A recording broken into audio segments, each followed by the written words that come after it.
Hello everyone, welcome to our channel. బంగాళాఖాతంలో ఏర్పడిన ఉపరితల ఆవర్తన ద్రోణి తెలుగు రాష్ట్రాలని పలు జిల్లాల్లో రానున్నటువంటి కొన్ని రోజుల్లో వర్షాలు. వివరాల్లోకి వెళ్దాం.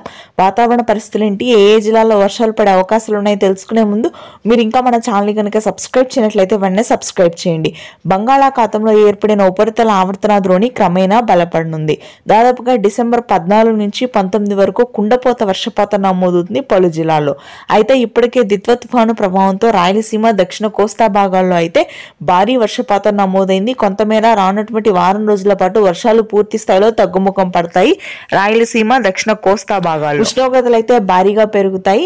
ఇక ఆ తర్వాత మధ్యాంధ్ర, గుంటూరు, కృష్ణా, కోనసీమ భాగాల్లో పగటి సమయంలో ఉష్ణోగ్రతలు, రాత్రి సమయంలో చలి తీవ్రత పెరుగుతుంది. మరొక 4 రోజుల తర్వాత తేలికపాటి నుంచి మోస్తరు వర్షాలు నమోదవుతాయి. ఉత్తరాంధ్ర శ్రీకాకుళం, విజయనగరం, విశాఖపట్నం, ముఖ్యంగా అరకు, పాడేరు, లంబసింగి, టెక్కిలి, సీతమ్మధార వంటి పర్యాటక ప్రాంతాల్లో అయితే దాదాపుగా చలి తీవ్రత భారీ స్థాయిలో పెరిగి కనిష్ట స్థాయికి ఉష్ణోగ్రతలు పడిపోతున్నాయి 6 డిగ్రీల వరకు కూడా. తెలంగాణలోని ఉత్తర తెలంగాణ భాగాల్లో కూడా ఇదే పరిస్థితి కొనసాగుతుంది. మధ్య తెలంగాణ భాగాల్లో మాత్రం భారీ వర్షపాతం నమోదయ్యే అవకాశం ఉంది రానున్నటువంటి వారం రోజుల పాటు. దక్షిణ తెలంగాణలో ఉష్ణోగ్రతలు పెరుగుతాయి. Thanks for watching.